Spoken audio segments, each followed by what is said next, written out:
Hello, ho. Excuse me. So today I just wanted to talk about the book I'm reading at the moment, Eat, Pray, Love. Some of you will have seen the film with Julia Roberts as the main lady, and it was written by Elizabeth Gilbert. And again, this is another one that my yoga teacher lent me, because I do Kindle these days. I saw the film years ago, and then it was a friend in SFM a few months ago that suggested I watch it again. I was having a bit of a tough time. She saw one of my videos, and so I looked it up on Netflix and I watched it again, and it was like I was watching it for the first time. I knew I'd watched it, but I kind of didn't remember any of it. And I think when I watched it before, it was before I got into the whole, the much more spiritual place that I'm in now. And anyway, I thoroughly enjoyed the film, and obviously the love story. I'm a sucker for a love story. So and I'd never really had a desire to read this, but anyway, she's given it to me, and I've been reading it. And I have to say that the film is pretty true to the book, which is unusual. But the book is explaining things in more detail because I think when I watched the film, I was a bit like, well, 1 minute she's in Bali, the next minute she's in Italy, I don't really understand, and then there's this marriage breakdown and stuff, but it explains it a lot better in the book. But the reason I wanted to share it is because I can relate to that, in terms of, not that I've been out to an ashram for a year or anything, but I went through a divorce, and I'm sure some of you watching have done the same, and it's crap. It's not nice at all.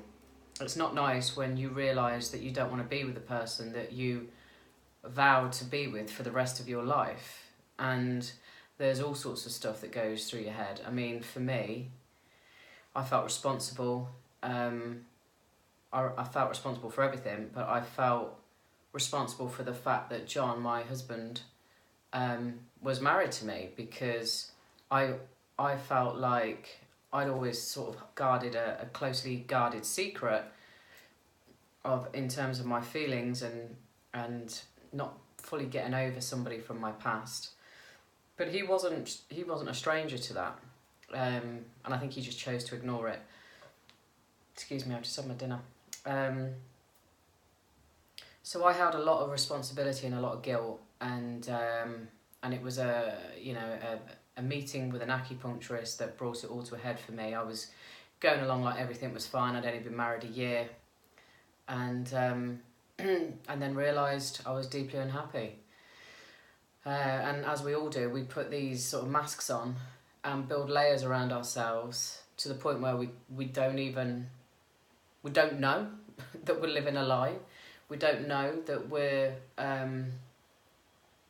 unhappy, because we just get on with it and we make the best of it, and we kid ourselves that it's where you want to be, where I want it to be.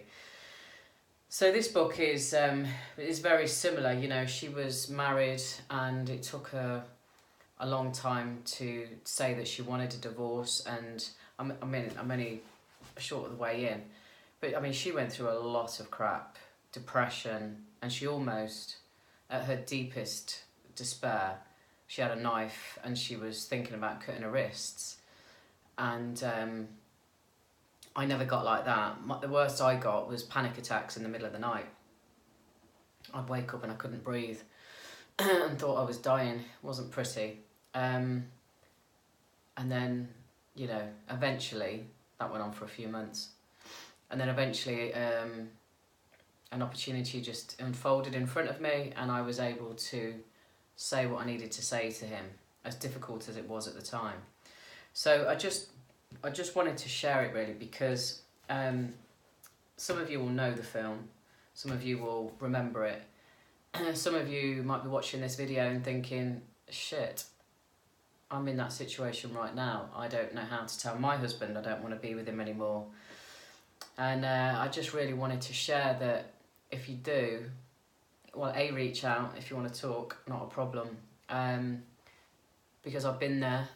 And I've come out the other side a much happier, a much more wholesome, rounded person, with a zest for life. And I've always been young at heart, but I'm even younger at heart these days.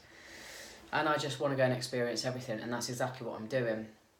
There is life on the other side, is what I'm trying to say. And even though it's difficult to go through anything like this, even if it's not a divorce, you know, even if it's a breakup from a long-term relationship or whatever, it's crap, because you've shared your life with that person for a number of years. You know, I was with John for 12, and that's quite a struggle to wrench yourself away, especially when you've got commitments, financial commitments, house, you know, all that sort of thing.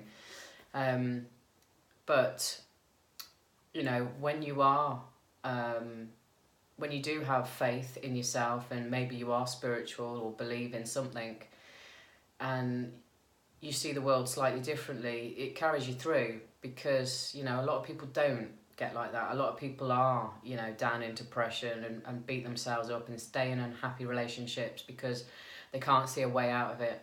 So yeah, I'll leave it there. Just know that if you're in that situation, the outcome, the thought is always worse than the reality. That's certainly what I learnt. And anything's possible. And when you put it out to the universe, you might think that you've got like all these closed doors in front of you at the moment. It's bullshit. Put it out to the universe and you'd be amazed at what opens up. But you've got to be open to receiving whatever might come your way. Even if it's not what you hoped for, it might be another suggestion that comes in, which is not as ideal, but it might take you, you know, it's 2 steps to where you want to go instead of 1. So there you go. And if you haven't read the book, I'm not enjoying it as much as the Shaman in Stilettos. That was an easier read. This is a bit more, she's a journalist as well, this one. But I'm still enjoying it, and it's good to read the book knowing I've seen the film. So I'll leave it there. Anyway, see you on the next one. I'm off to Marbella tomorrow. So my videos for the next week will be coming from sunny Spain. Right, see you tomorrow. Bye.